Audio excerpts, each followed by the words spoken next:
Sebelum Anda menonton tayangan ini, pastikan Anda telah menekan tombol subscribe, like, comment, and share.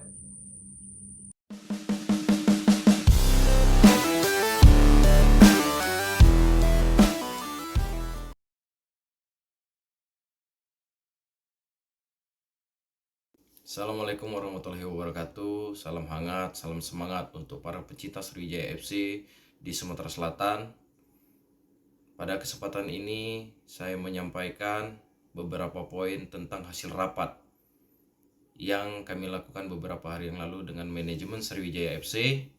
Yang pertama, pada kesempatan ini saya sampaikan bahwa kami tidak memperpanjang lagi kerjasama dengan Coach Budiarjo Tholib di tahun 2021 ini.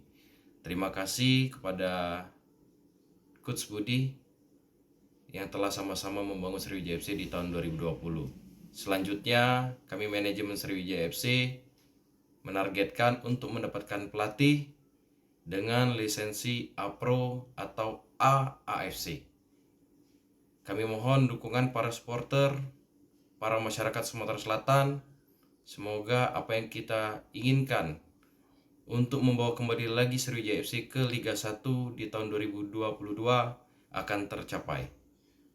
Assalamualaikum warahmatullahi wabarakatuh.